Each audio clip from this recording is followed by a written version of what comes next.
কাঁচা লঙ্কা টকবক সিরিজে আপনাদের প্রত্যেককে জানাচ্ছি একটা ওয়ার্ম ওয়েলকাম। আপনারা কেমন আছেন? আশা করি সবাই খুব ভালো আছেন। আজকের এপিসোডটা আবারও খুব ইন্টারেস্টিং একটা এপিসোড হতে চলেছে। আচ্ছা, হ্যাংলা শব্দটা শুনলে আমাদের মাথায় প্রথম কি আসে? হ্যাংলা শব্দটা জেনারেলি খাবারের সাথে রিলেটেড। আর হ্যাংলা মানে আমরা এটা ভাবি যার খিদে কোনোদিনই মেটে না। তবে আমার সাথে আজকে যে আছে সে কিন্তু তার পরিচিতিটা এই হ্যাংলা কথা দিয়ে বানিয়েছে। আজকে আমাদের সাথে আছে হ্যাংলা স্টে আউটে বৈশাখীর সাথে চলুন একটু আলাপ করি। আর বৈশাখীর থেকে একটু জেনে নিই বৈশাখী হ্যাংলা শব্দটাই কেন চুজ করলো ওর পরিচিতি বানানোর জন্য। বৈশাখীর সাথে একটু আলাপ করি। প্রথমে যেটা বললাম যে বৈশাখীর থেকে একটা জানতে চাইবো যে তুই হ্যাংলা নামটা কেন রাখলি তোর পেজের? ওরকম কোনো ব্যাপার নেই, মেনলি ডে আউটটা আমি মানে আমরা যেহেতু বন্ধুরা তখন খুব খেতে বেরোতাম, হ্যাঁ হ্যাঁ, তো একটা কিছু ডে আউটটা আগে থেকে ঠিক ছিল। আগে ফার্স্ট এটা কি বসবে সেটা নিয়ে একটা কনফিউশন ছিল। তারপরে সবাই মিলে ঠিক করলাম যে হ্যাংলাস ডে। আসলে এটা আমাদের চারজনের একটা পেজ বা হওয়ার কথা ছিল। আচ্ছা, সেটা তোর হয়ে গেছে। হ্যাঁ, মানে ওরা টাইম বের করতে পারেনি, বলেছে আমি পরে জয়েন করব বলে, আর কেউ জয়েন আলটিমেটলি করেনি। তুই? হ্যাঁ। আচ্ছা, শুরুটা একটু অন্যরকম হলো, তাও আমি একবার সবার ক্ষেত্রে যেটা করে থাকি সেটা ওর ক্ষেত্রেও করবো। সেটা হচ্ছে আগে জিজ্ঞাসা করি যে ও কেমন আছে, তুই কেমন আছিস বল। দারুণ। আচ্ছা, আর এবার যেটা জানতে চাইবো যে ছোটবেলাটা, সবার ক্ষেত্রেই আমি ছোটবেলাটা দিয়েই শুরু করি যে ছোটবেলাটা কেমন ছিল। প্রথম দিন থেকেও এত বড় হয়ে যায় না। তো ছোটবেলাটা তোর কেমন ছিল? তুই ব্রন অ্যান্ড ব্রট আপ কোথায়? স্কুলিং? আমার সবটাই হাওড়ায়। আচ্ছা, আমার সবটাই হাওড়ায়, শুধুমাত্র ব্লগিংটা বলতে পারো যে কলকাতা থেকে স্টার্ট হয়েছিল, কারণ তখন হাওড়াতে এত কিছু ছিল না। আর আমার ছোটবেলাটা বেশ ভালোই ছিল, মানে আমার ওরকম কোনো ব্যাপার নেই যে অনেকের অনেক স্ট্রাগলের গল্প থাকে বা কিছু, বাট আমার খুব বেশ মজায় কেটেছে। আর পড়াশোনার দিকটা? ওটা আর কি মানে করতে হতো তাই করতাম। মেনলি আমি একটু ক্রিয়েটিভ কিছু করতে পছন্দ করতাম। যারা ওকে মোটামুটি ফলো করে তারা মোটামুটি জানে কি ও কিন্তু খুব ভালো আঁকে, ওর অনেক গুণ আছে। তার মধ্যে গান করে, হ্যাঁ, বই নিয়েও আমি মানে দেখেছি, আমি বইয়ের ব্যাপারটাতেও আসবো। তারপর এই যে ধর মানে আমরা জেনারেলি যারা মধ্যবিত্ত বাড়িতে বড় হই, বা আমার একটা স্বপ্ন থাকে সন্তানদের নিয়ে, তুই যে এখন যে রুটে আছিস, ধর যে কাজগুলো করছিস সেগুলো জেনারেলি মধ্যবিত্ত বাড়ির থেকে একদম আলাদা। বা নিজেদেরও একটা থাকে যে আমি বড় হয়ে অমুক হতে চাই, সেই হতে চাই, কিন্তু তুই বড় হয়ে একটা ফুড ব্লগিং এইটাকেই তোর জীবিকা হিসেবে নিলি, তোর প্যাশনটাকেই জীবিকা হিসেবে নিলি। তোর সময় তুই যখন শুরু করেছিলি তখন তো খুব নতুন ছিল, এখন যেমন সবাই ফুড ব্লগার। তো জার্নিটা কিরকম ছিল? বাড়ির লোকের সাপোর্ট কতটা ছিল? আসলে আমি বরাবরই খুব ফ্রিকল মাইন্ডেড। আজকে মানে যেটা একটু ক্রিয়েটিভ, একটু ইউনিক, যেটা কেউ করছে না, সেরকম কিছু একটা করব। তো এরকম কিছু না কিছু করতাম, ফটোগ্রাফি করতাম, মানে মেনলি স্ট্রিট পোর্ট্রেট তুলতে আমি খুব ভালোবাসতাম। তারপর এটা সেটা অনেক কিছু এরকম করেছি। তো এটাও যখন শুরু করেছে সবাই ভেবেছে ওই দুদিন করছে, ও এটা ছেড়ে আবার অন্যদিকে চলে যাবে। কিন্তু এটাতে যে এটা ছাড়তে পারিনি, তার কারণ হচ্ছে এটাতে প্রত্যেক দিনই না নতুন নতুন কিছু এক্সপ্লোর করতে পারি আর কি, মানে একঘেয়ে লাগে না। নতুন ক্যাফে, নতুন মানুষজন, প্রত্যেকদিন নতুন নতুন মানুষজনদের সাথে দেখা হচ্ছে। তো ওই জন্য এটাই মানে কন্টিনিউ করেছি আলটিমেটলি।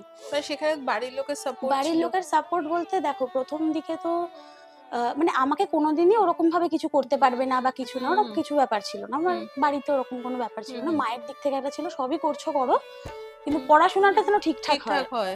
এবার আর পড়াশোনা করে যখন দেখলো যে না আমি আর কিছু চাকরি বাকরির পরীক্ষা দিচ্ছি না বা কিছু, তখন আমার মা খুব ডিসঅ্যাপয়েন্ট হয়েছিল এবং এখনো বলে যে সেই চাকরির পরীক্ষাটা তুই আর দিলি না, চাকরি করলি না। তো মায়ের দিক থেকে ছিল, কিন্তু বাবাও আমার মতো একটু ওরকম ক্রিয়েটিভ, বাবা সাপোর্ট সবসময় ছিল।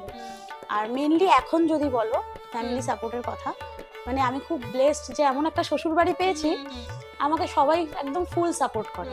ঠিক আছে, মানে আমার একটা ছোট্ট ছেলে আছে, তাকে রেখে আমি বেরোই, সারাদিন আমার শাশুড়ি মা তাকে দেখে, এবং শুধুমাত্র ওরকম নয়, মেন্টালি খুব সাপোর্ট করে সবাই, আমার হাজবেন্ড, আমার শ্বশুর মশাই, এখন তো মাও আর কি, এখন যেহেতু স্টেবল হয়ে গেলে সবাই সাপোর্ট করে। অ্যাকচুয়ালি তাই, এটা কিন্তু সত্যি কথা। দেখবি খুব সহজ ভাষায় যদি আমরা বলি যে যতদিন না আমি খুব বড় কিছু একটা করে দেখাচ্ছি, তার আগে অবধি কিন্তু তোমাকে প্রমাণ দিতেই হবে যে না আমি কিছু একটা করতে চাইছি। সেটা কিন্তু খুব সাপোর্টিভ মা বাবার ক্ষেত্রেও সেই প্রমাণটা তোমাকে দিতে হয়, আর নিজের কাছেও নিজের একটা প্রমাণ করার তো ব্যাপার থাকেই। আর তুই যেটা বললি যে তুই তো আমার থেকেও বেশ খানিকটা ছোট, তুই ছোটই, তুই বাচ্চা মেয়ে এখন। সেখানে তোর ধর বিয়ে করেছিস, তোর একটা মানে ছোট ছেলেও আছে, সেটা অনেকে জানে অনেকে জানে না। অনেকেই জানে না, অনেকেই জানে না, আমি জানি সেটা, কারণ তোকে দেখে যে খুব একটা তুই মা হয়ে গেছিস সেই কলেজ স্টুডেন্ট ব্যাপারটা ভাবে অনেকে। কলেজ স্টুডেন্টই ভাবে। তো তোর কত বছর বয়সে বিয়ে হয়েছে? আমার আমার বোধহয় 26-27 হবে। খুবই ছোট বয়সেই তো মোটামুটি বিয়ে করে ফেলেছিস, তারপর সংসারী কি কতটা সংসারী হতে পেরেছিস? খুব একটা? আমি একদমই মানে সংসারী নই, মানে ওই মানে কি বলবো, সংসারে আমি সেরকম কিছুই করি না, মানে খুব দরকার না পড়লে আসলে আমি সময় পাই না। হ্যাঁ। এখানে এতটা সময় হ্যাঁ। দিতে হয়, এবার এটা তো শুধুমাত্র ধরো বাইরে ব্লগিং করে এলাম চলে এলাম, তাতে একটা এডিটিং এর বড় পার্ট থাকে, ওটাতেই মেন পার্টটা যায়, পার্টটা চলে তো ওই যায়। জন্য বাড়িতে খুব একটা সময় আমি এই দিতে যে পারি না। মানে আমরা তো তোর যে ছোট ছোট ভিডিও গুলো দেখি, ধর 1 মিনিট 50 সেকেন্ড, একদম ছোট ছোট যে আমি শর্টস ভিডিও গুলোর কথা বলছি, এগুলো এডিট করতে কত সময় লাগে? এগুলো বেশ একদম শর্ট যদি বলো 30 সেকেন্ড 50, এগুলো নয়, যেগুলো ধরো আমি কোনো জায়গা সম্পর্কে বলছি, একটু বড় স্ক্রিপ্ট লাগে, ভিডিও যেগুলো হ্যাঁ মানে কোনো ক্যাফে সম্পর্কে বা কোনো একটা জায়গা সম্পর্কে বলছি, ওগুলো এডিট করতে একটু। অনেকটা আর আমার না সময় একটা লাগে। বাজে কি ভালো আমি জানি না, মানে আমি ওরকম স্ক্রিপ্ট লিখে তারপর ওরকম বলতে পারি না, মানে এটা আমারও ইনস্ট্যান্ট। হয় যে আমিও পারি না। হ্যাঁ মানে ইনস্ট্যান্ট আমি ভিডিওটা অন করলাম, একটা একটা করে সাজাচ্ছি এ করছি। ওই জন্য আমার কি হয় যে যখন একটা ভিডিও এডিট করতে বসি, সেটা ধরো 3 মিনিটের হোক 2 মিনিটের হোক যাই হোক, ওই একেবারে আমায় করে নিতে হয়। পরে যদি ওই আমার আগের ড্রাফটটাই দেখি, তখন আর ওটা আমার পছন্দ হয় না, আবার প্রথম থেকে করতে হয়।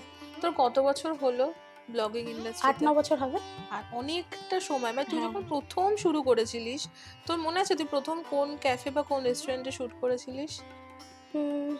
শুট বলতে দেখো, যখন আমরা প্রথম প্রথম বন্ধুরা মিলে বেরোতাম, হ্যাঁ। তখন ওই জোম্যাটো ডাইনিং এগুলো তো প্রচুর অফার চলতো, তো ওই জন্যই আমরা বেশ একটা এ হ্যাঁ, করে হ্যাঁ, যেতাম। তো না মানে ওরকম মনে নেই মনে তখন নেই। ক্যাফে হ্যাঁ, গুলোর নাম হ্যাঁ, মনে এবার নেই। এই মানে এটাকে তুই প্রফেশন যে বানালি, তো এটা তো একদিনে তো না না না, মাইন্ডসেট করিসনি। তোর কবে মনে হলো যে এটাকে প্রফেশন করা যেতে পারে? করা যেতে পারবে, এটা হয়ে গেছে, হয়ে মানে গেছে। হ্যাঁ মানে আমি কিছু না কিছু, আমি যেমন হ্যান্ড পেন্টিং করতে খুব ভালোবাসি, মানে একটা সময় ছিল যখন বিভিন্ন শাড়ি টি শার্টে আমি পেন্টিং করে সেল করতাম, ঠিক আছে, ওটা আমার একটা পার্ট টাইম একটা ব্যাপার ছিল, এটাও একটা চলছে, মানে আমার এরকম 2-3টে টুকরো টাকরা এরকম কিছু করতাম, বিভিন্ন আচ্ছা, ক্রিয়েটিভ আচ্ছা। জিনিস। তো তারপরে আস্তে আস্তে যখন ধরো হ্যান্ডলেস লেআউটের ব্লগগুলো আস্তে আস্তে একটু এখনকার কথায় ভাইরাল হতে শুরু করলো, তখন আস্তে আস্তে প্রমোশনাল যে অ্যাপ্রোচ গুলো আসতে শুরু, তখন আমি ভাবলাম যে আচ্ছা এটা একটা মানে বিজনেসও হতে পারে, মানে আমার কোনো আইডিয়া ছিল না যে ব্লগিং বলে কিছু হয়, তখন আমি ব্যাপারটা রিয়েলাইজ করলাম। তারপর থেকেই আর কি, মানে ওরম ভেবে চিন্তে ঢুকে পড়িনি আর, মানে হঠাৎ আচ্ছা, করে আর হয়ে একটা গেছে। জিনিস বল, যে ধর যারা এখন সো কল ব্লগিং করছে, সেটা ফুড ব্লগিং হোক, আরো অনেক ধরনের ব্লগিং এসেছে, যে কোনো জিনিস নিয়ে লোকে ব্লগ করছে, প্রমোশনস করছে, তোকে খুব বিশেষ কিছু অনেক কিছু কাজে প্রমোশনে দেখা যায় না, তুই generally resort, hotel, food blogging, বই, এইটুকুই, তোকে আমি খুব বেশি কিছু না করতে আমি ওটা কখনোই দেখিনি। রিসেন্ট স্টার্ট করেছি, মানে ধরো আচ্ছা, হার্ডলি 1 বছর 1.5 বছর হবে, আচ্ছা। আমি সব রকমই করছি এখন, সব এখন জায়গাটাই মোটামুটি হ্যাঁ এক্সপ্লোর হ্যাঁ, কি করছি। কি জায়গায় করছিস এখন? যেমন বিভিন্ন ধরনের স্যালন করি, রিসর্ট করি, আচ্ছা, ঠিক আছে, মানে এরকম, তারপর কোনো বুটিক, আচ্ছা। বুটিকের প্রমোশন করি, তো এগুলো আস্তে আস্তে এক্সপ্লোর করছি। আচ্ছা, মানে তো এতদিন ফুড যেমন তোকে, ব্লগিংটা মেন। হ্যাঁ, এতদিন যেমন তোকে কিন্তু খুব একটা না আমি ভিড়ের আসলে মধ্যে খুব হারিয়ে যেতে, রিজার্ভ যেমন ছিলাম যে না আমি ফুড ব্লগিং ছাড়া কিছু করব না। হ্যাঁ, তো তো এটা চেঞ্জ হলো কি করে? চেঞ্জ হলো, প্রথমে আমার একটা বুটিকের, এবার তুমি দেখেছো নিশ্চয়ই আমি একটু অন্য রকমের মানে তুই খুব পোশাক আশাক সুন্দর পরতে করতে ভালোবাসি। ভালোবাসিস, হ্যাঁ, খুব তো সুন্দর করে ম্যাচ করে সবকিছু পরিস। হ্যাঁ, তো ওই জন্য যখন বুটিক থেকে একটা কোলাবোরেশনের অফার এলো, হুম, তখন আমি বললাম যে একবার করে দেখি, হুম, দেখা যাক। তো ওটা ক্লিক করে গেল বলে ওই জন্য ভাবলাম যে না তাহলে এক্সপ্লোর তাহলে করা যাক। ভালো লাগছে, হুম কারণ হুম, আমি একটা কথা বলছি যে আমরা এখন ব্লগিং ইন্ডাস্ট্রিতে যাদের যাদের ফেসবুক খুললেই দেখতে পাচ্ছি বা ইনস্টা হুম, খুললেই দেখতে পাচ্ছি, মানে একটা ভিড়ে সবাই আছে, হুম। সেখানে কিন্তু তোকে সবসময় যে দেখা না যাচ্ছে না না সেটা নয়, তুই কিন্তু অতটাও আমি খুবই না, খুবই নিজেকে সরিয়ে এবং খুবই নিজের জায়গাটাকে ধরে রাখতে আসলে ব্যাপারটা ওই পারছিস। ট্রেন্ডিং বলে যে কথাটা, হ্যাঁ। এবার দেখো ওই ইনস্টাগ্রামে ট্রেন্ডিং সং এ রিল বানানোর ব্যাপারটা বলছি না, ধরো একটা কোনো ঘটনা বা কিছু, যে একটা কিছু হচ্ছে এখন পলিটিক্যাল হোক বা কিছু হোক, সবাই ওতে ইনভলভ হচ্ছে, কেউ নেগেটিভ কেউ পজিটিভ, তাদের একটা মানে শেয়ার করছে, কিন্তু আমি না ওইভাবে, আমি চাই না আমার ব্লগিংটাকে ওই জায়গায় যে সব ব্যাপারে আমায় কথা বলতে হবে, এটা মেন কথা, যে সব ব্যাপারে আমায় কথা বলতে হবে, আমি আমার কাজ নিয়ে ব্যস্ত থাকি তারপর যে বিভিন্ন ধর মানে যেহেতু আমি কিছু কিছু সব মানে লোকজনকে এই তোদের ইন্ডাস্ট্রি চিনি, হুম তুই জানিস আমি কাদের কথা বলছি, হুম হুম মোটামুটি অনেককেই তো চিনি, কেউ বন্ধু কাউকে চিনি। হুম হুম হ্যাঁ, অনেককে অনেক ধরনের পার্টিতে দেখা যায়, অনেক ধরনের বিভিন্ন অনুষ্ঠানে দেখা যাচ্ছে, সেখানে তো তুই কখনো পার্টিসিপেট করিস না, মানে সেটা কি কম। খুব কনসিয়াস ডিসিশন যে করবি না? না, না ওরকম ব্যাপার নয়। আসলে আমার না খুব একটা ওই ওই তুমি যেটা বললে যে ভিড়ে হারিয়ে যাওয়া, ওটা ওই জন্য বলতে পারো যে সব সময় হয়তো কখনো কখনো দেখলে, কিন্তু সেটা খুব রেয়ার। খুব একটা দেখি না, আমি না, না, তোকে না। তোর কাজটুকুই করতে দেখি, যারা তোকে ফলো করে মোটামুটি তুই তোর কাজটা যারা দেখে। এবার এক্ষেত্রে একটা কথা বলি, এই যে ব্লগার্স মিট হয়, হুম আমি ওইখান থেকে মোটামুটি নিজেকে বলতে পারো পুরোপুরি সরিয়ে নিয়েছি। হুম কারণ যখন কোনো ক্যাফে, রেস্টুরেন্ট, রিসর্ট যেখানে আমি প্রমোশনে যাই, যখন একদল ব্লগার যাচ্ছে, তখন ব্র্যান্ড কিন্তু বুঝতে পারছে না যে কার কি আলাদা পেজ আছে, সে একটা গ্রুপ হিসেবেই দেখছে, ঠিক আছে? তো সেই আলাদাভাবে কাউকে রেকগনাইজ করতে পারছে না। পরেও হয়তো বলছে তুমি ওই গ্রুপের সাথে এসেছিলে না, মানে সে আমাকে হয়তো পার্সোনালি চেনেও না। গ্রুপটাকে মানে এইটা আমি আগে করতাম, কারণ অনেক নতুন নতুন জায়গা এক্সপ্লোর করতে করেছে। পারতাম, হ্যাঁ, কিন্তু তারপরে দেখলাম যে না না, ওইভাবে করে নিজের আইডেন্টিটিটা হারিয়ে যাচ্ছে। কিন্তু তাও কিন্তু দেখ, তোকে কিন্তু সবাই চেনে।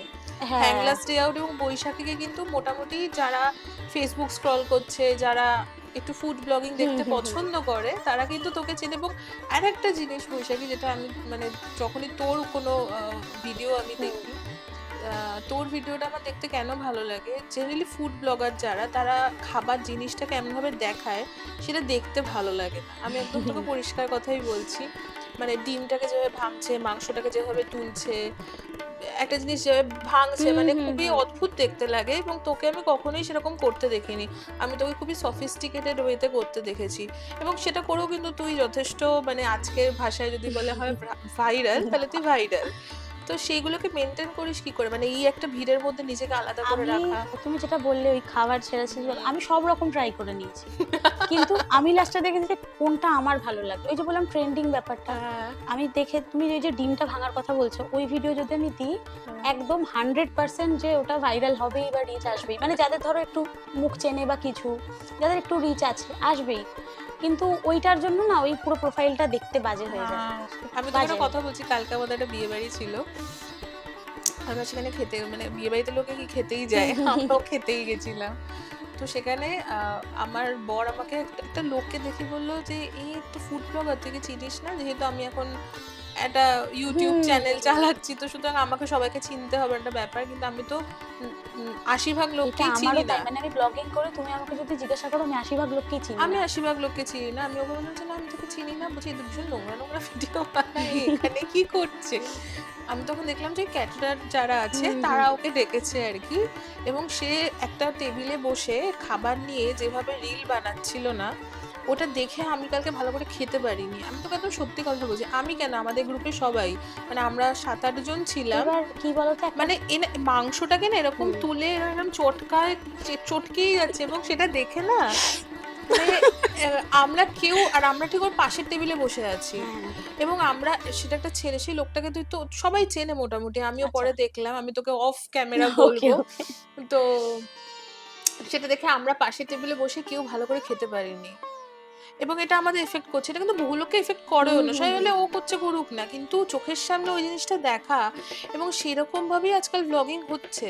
তোদের খুব হাতে গোনায় কয়েকজন আছে যারা খুব সুন্দর সফিস্টিকেটেড ওয়েতে ব্লগ করছে, মানে এই ব্যাপারে তোর কি বক্তব্য, জানতে চাই। তুমি যেহেতু ক্যাটারিং এর ব্যাপারটা বললে, হ্যাঁ, এখন হয়ে গেছে কি বলতো, এবার ব্র্যান্ড কাকে ডাকবে সেটা তো আমি ঠিক করতে পারি না, কখনোই না। তো এবার আমি নিজেও দেখেছি যে হয়তো আমি গেছি সেখানে, আমার নিজের মনে হচ্ছে যে আমি কেন এলাম, সেরকম কেউ এসছে, ঠিক আছে? এবার ব্যাপারটা হচ্ছে, যেটা আমার মেন সমস্যা মনে হয়, যে শুধুমাত্র ক্যামেরায় দেখাবো বলে 4-5টা পাতুরি, 10-12টা পাতুরি নিয়ে নিচ্ছি, মটনের পর মটন ঢালছি, আরো কয়েকটা কথা বলছি, আলটিমেটলি খেতে পারছে না, ওই পুরো খাবারগুলো ওয়েস্ট হচ্ছে। এবার আমার হচ্ছে আমি এইটুকু বিরিয়ানি নিলাম, এইটুকু রেজালা নিলাম, ওইটাই আমি দেখাচ্ছি, ঠিক আছে? এবার অনেকে বলে যে না মানে প্লেটটা ঠিক হচ্ছে না, একটু ভালো করে দেখাও, কিন্তু আমি যেটা খেতে পারবো না, আমি সেটা কি করে নেব? ইনফ্যাক্ট কালকে আমরা এটা দেখে অবাক হয়ে গেলাম যে উনি সাথে একটা ভদ্রলোককে নিয়ে এসেছিলেন, সে শুট করে দিচ্ছে, সেটা ঠিক আছে। ওই তো মানে ওই পুরো ব্যাপারটা খেলো, নষ্ট করলো, পরে ব্যাপার। তোমাকে খুব এফেক্ট করেছে, খুব এফেক্ট করেছে, এবং যে ক্যাটারিং এ যে ডেকেছিল তার সাথে ঝগড়া করছে, এবং হাজবেন্ড, যে যার আর কি মানে বিয়ে বাড়ি, যার রিসেপশন পার্টি ছিল, তার বাবা এসে আবার ধমক দিচ্ছে যে আপনারা এরকম এখানে এরকম করছেন কেন? হুম, কেন ঝগড়া করছে না? ওনার বক্তব্য যে আমি খেয়েছি, আমি পেমেন্টও পেয়েছি, আমাকে ২ বাক্স খাবার প্যাক করে দিতে হবে। সে এ বলছে বাবা! আমার ২ বাক্স খাবার তো আপনার, ব্লগারদের জায়গাটা কোথায় নিয়ে গেছে। বলছে ২ বাক্স খাবার তো এখানে এরকম নেই, আপনাদের তো পেমেন্ট হয়ে হুম, গেছে। না হুম, বলছে হুম। না নিয়ে যাবোই আমি। দিতেই হবে। না হলে আমি ভিডিও পোস্ট করব না। এবং এ বাবা! এবং তার মানে যার আরকি রিসেপশন পার্টিতে গেছিলাম তার বাবা এসে ধমক-টমক দিল, "এসব কি হচ্ছে? আপনারা গেটের বাইরে গিয়ে করুন।" বুঝতে পারছিস কিরকম খুব অবস্থায় গিয়ে বাজে একটা দাঁড়িয়েছে? ব্যাপার হয়ে মানে গেছে। আমরা তো হাসাহাসিই করছি হুম, এটা নিয়ে। এটা কিন্তু খুব স্যাড একটা হ্যাঁ, ব্যাপার। হ্যাঁ, হ্যাঁ, স্বাভাবিক। কিন্তু আমি জানি না কেন মানে সবাই এরকম হয়ে এবার যাচ্ছে। ব্লগারদের লোকে অন্য চোখে দেখবে না কেন বলো? যদি হ্যাঁ, এরকম একটা হ্যাঁ, ইনসিডেন্ট হ্যাঁ, কারো চোখের হ্যাঁ, সামনে হ্যাঁ। হয়। এটা আমাদের চোখের সামনে কালকে হয়েছে। আমি ভেবেছিলাম যে ওদের সাথে শেয়ার করব না, আমার টিমের লোকজনের সাথে। কিন্তু সেটা মানে কালকে রাতে আর ওসব করে এসে আর ভাল লাগেনি, করাও হয়নি। যাই হোক, তো মানে সেটাই জিজ্ঞাসা করছিলাম যে সেখানে নিজেকে এত সুন্দর করে ধরে রাখছিস কি করে? যে আমি এই পথে পা দেবই না। খুব মানে মানসিক চাপ একটা তো থাকে। মানে মাঝে, মাঝে মনে হয় যে এই সমস্ত করেই মানে মিলিয়ন, মিলিয়ন ভিউজ। হুম, হুম, ঠিক আছে? তো তোমাকে আর বলতে হবে না, হুম, Facebook তুমি স্ক্রল করলেই দেখতে পাবে। মানে হুম। আর আমি যখন একটা ভেবে চিন্তে মাথা খাটিয়ে একটা কিছু দারুণ একটা কিছু সময় করছিস। কিছু বার করে একটা যখন দারুণ কিছু করছি, তখন হয়তো সেই তুলনায় রিচটা তো আসছে না। রিচটা আসছে না। তো মানুষ কি দেখতে চায় আমি নিজেও মানে এখনো পর্যন্ত বুঝে উঠতে পারিনি। আচ্ছা, আরেকটা জিনিস বল, ধর মানে তুই এত সুন্দর, সুন্দর ভিডিও বানাচ্ছিস। মোস্টলি তো তোকে ভিডিওতে সবাই খুব ভালো কথাই বলে। কিন্তু মানে হেট কমেন্ট পাস? প্রচুর, প্রচুর পাই। Negative comment? প্রচুর পাই, প্রচুর। ১ম মেইনলি কি থেকে। নিয়ে তোর নেগেটিভ কমেন্ট করে লোকজন? নেগেটিভ কমেন্ট করে, "আপনি এত খান রাক্ষস।" এটা তো ভদ্র বললাম তাও। আরো আছে যে যেগুলোর সাথে আমার ফুড ব্লগিং বা আমি কিসের ব্লগিং করছি তার কোনো মানে সম্পর্কই নেই। একটা আচ্ছা, উল্টোপাল্টা কথা লিখে দিয়ে চলে গেল। কিন্তু আচ্ছা। আগে আমি আবার রিপ্লাই দিতাম, মানে রেগে হ্যাঁ, যেতাম, হ্যাঁ, যেতাম। হ্যাঁ, হ্যাঁ। এখন আমি দেখতে পেলে আমি সোজা ডিলিট করে দিই। আর যদি সেটা বারংবার দেখছি, একটা তো হয় চিনে যাই যে হুম, বারবার, হুম, বারবার হুম, করছে, হুম। আমি ব্লক করে দিই। ওইরকম ফলোয়ার আমার লাগবে না। হ্যাঁ, ওইজন্য আমি বলছি আমি ৮-৯ বছর ধরে ব্লগিং করছি। হ্যাঁ। যেখানে লোকের ৫-৬ মাস ব্লগিং করেই ধরো মিলিয়ন ফলোয়ার্স হয়ে যাচ্ছে। হুম, আমার ১,০০,০০০ সম্ভবত ১,২৫,০০০ ক্রস করেছে হুম, হুম, ফেসবুকে। হুম। সুতরাং মানে খুব বেশি সেটা তুমি অন্যদিকে হুম, যদি দেখতে চাও সেটা খুব বেশি একটা হুম, নয়। হুম, হুম। মানে খুব অর্গানিক ওয়েতে গ্রো একদম, করেছিস। একদম। কিন্তু আমি আস্তে, আস্তে এগোতেই পছন্দ করি। মানে আবার তোর অথেন্টিসিটিটাও কিন্তু ব্র্যান্ড বোঝে যে হুম, তুই হুম। তুই কতটা অথেন্টিক তোর কাজে জায়গা। দেখবি খুব ভালো ব্র্যান্ড যারা বা খুব ভালো কোনো এইটার একটা কথা বলি যে মাঝখানে যেটা হয়েছিল, কিছু, কিছু ব্লগার আছে হুম, হুম, যারা আমাকে খুব কপি করে। আমি খেয়াল করি সেটা। তাতে আমার সমস্যা নেই যে করুক। একটা তো খারাপ লাগে কিন্তু কি করব আমার? কিছু কিচ্ছু করার নেই। করার নেই। তো আমি খুব একটা পাত্তা দিতাম না। তারপরে তারা যেটা করলো যে তারা ব্র্যান্ডকে অ্যাপ্রোচ করতে শুরু করলো যে আ তারা আমার অ্যামাউন্টটা হয়তো জানে না। কিন্তু এমনই একটা অ্যামাউন্ট তারা বলল যে এত কমে আমি করে দেব। ঠিক আচ্ছা। আছে? মানে ওই কাজ নিয়ে নেওয়ার মতো ব্যাপার। হুম, হুম, তো এরকম অনেকেই আছে যারা আমাকে হ্যাঁ বলে না বলে দিয়েছে। পরে বলছি, এ বলছি। আমি তখন ব্যাপারটাকে বুঝতে পারিনি।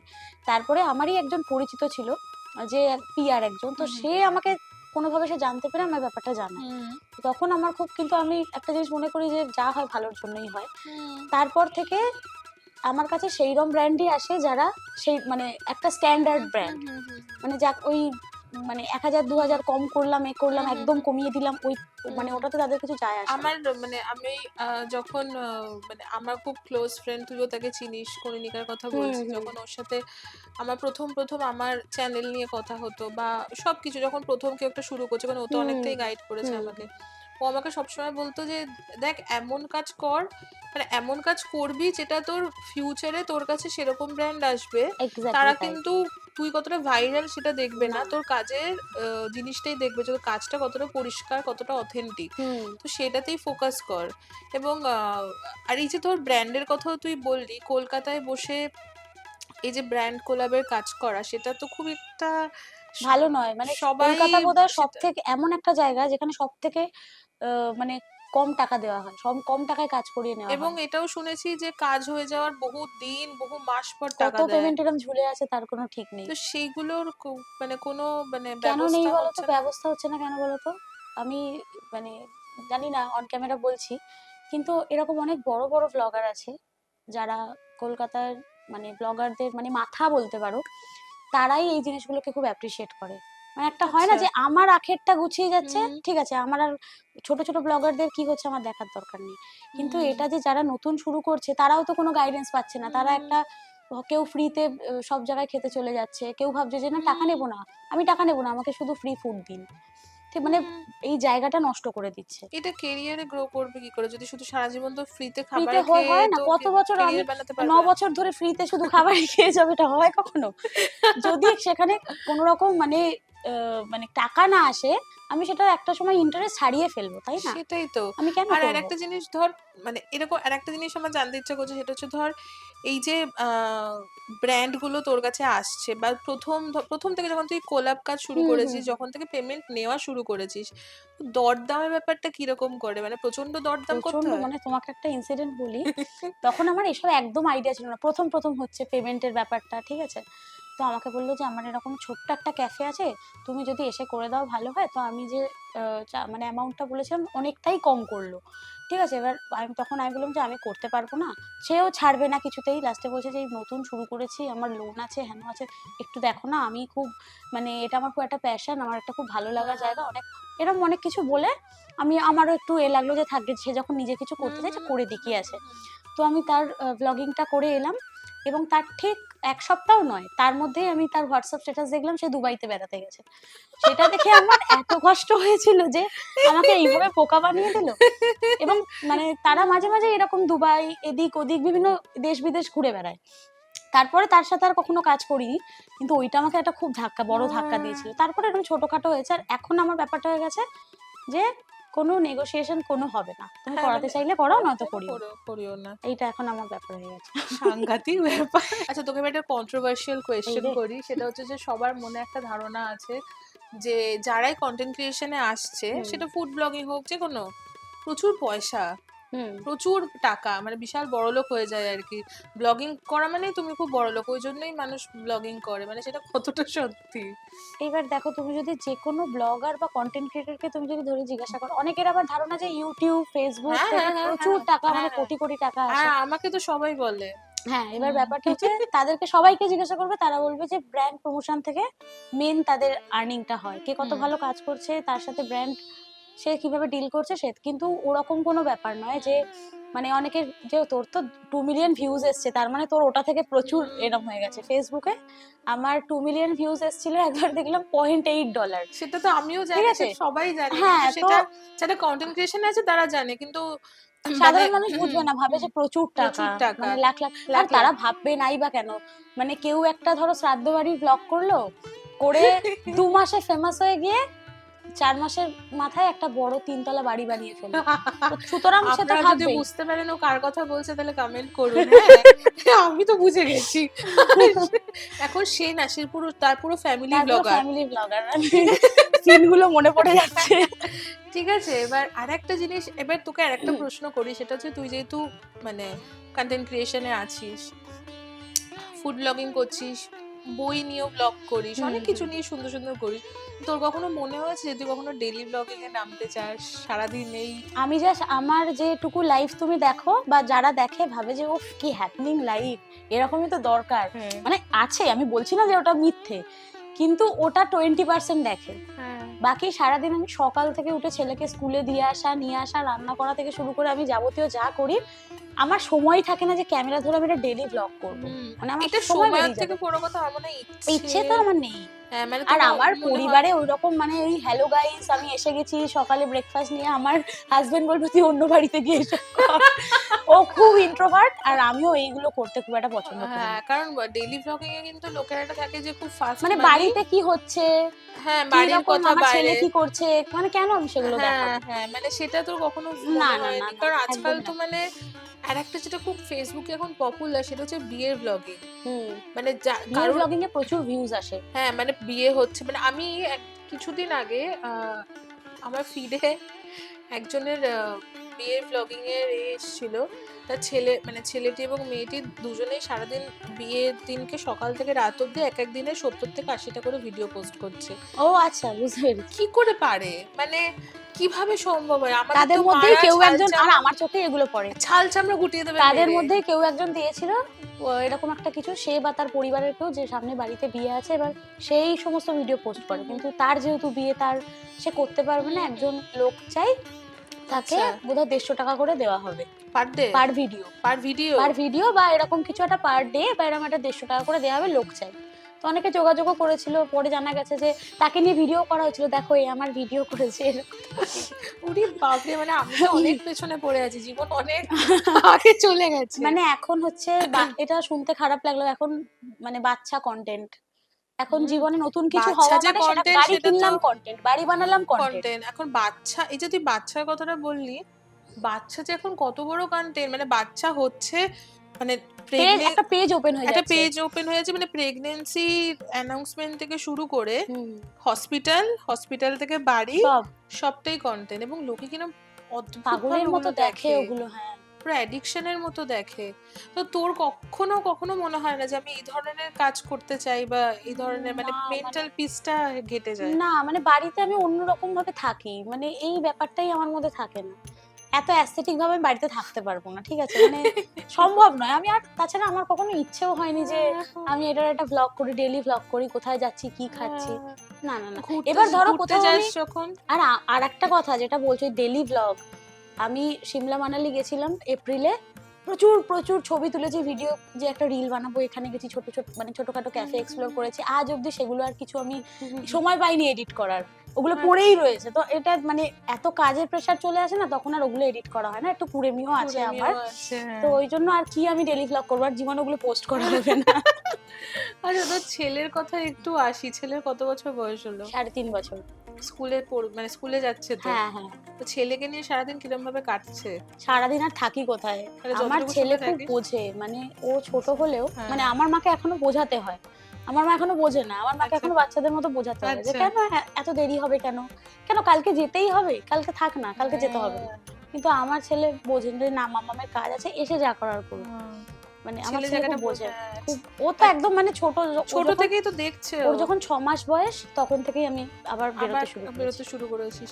আর মানে ছেলে কে নিয়ে সারাদিনটা তোর যতটুকু সময় তুই ছেলেকে পাস, সেই সময়গুলো কিভাবে কাটাস? মানে পড়াশোনার প্রেশার তখন খুব একটা পড়াশোনা না? আমি ওকে পড়াই না, কে ও পড়ায় আমার ওকে? কাছে পড়লে মানে আমাকেও ইরিটেট করে দেয়, আর ও অদ্ভুত একটা মানে সে মানে চলে আসে যে মাম্মামের কাছে পড়তে বসেছে, ও পড়বো না, আদর এক লিখতে খাবো। পারছি না, আমি পারি না এক লিখতে। ও তো এবার তো মাথাটা গরম হয়ে যায় আমার। যাবে, হ্যাঁ। তো আর আমার শাশুড়ি মা হচ্ছে ভীষণ মানে শান্ত প্রকৃতির মানুষ, আচ্ছা, মানে শান্তর থেকেও শান্ত, তো ওকে আচ্ছা, খুব সময় নিয়ে অনেক পেশেন্স নিয়ে ওকে পড়ায়, আচ্ছা। তো ওই জন্য পড়াশোনার এ নেই। এবার আমার সাথে ও গান গায়, ছড়া বলে, হুম, বা আমরা কোনো গেম খেলি, আচ্ছা। ও স্কুলে কি কি করলো, রাত্রিবেলা গিয়ে আগে শুয়ে কথা হবে যে স্কুলে কি কি করলো না হুম, করলো, হুম, কোন বন্ধু কি করেছে কি বলেছে, কে কি হুম। টিফিন নিয়ে গেছিল, আন্টি কি বললো, তো এইগুলো করলে তখনই মানে ওর খুব এগুলো ভালো লাগে। ভালো লাগে। হ্যাঁ, আর মানে ছেলে তো আস্তে আস্তে বড় হচ্ছে, ছেলেকে নিয়ে কি স্বপ্ন তোর?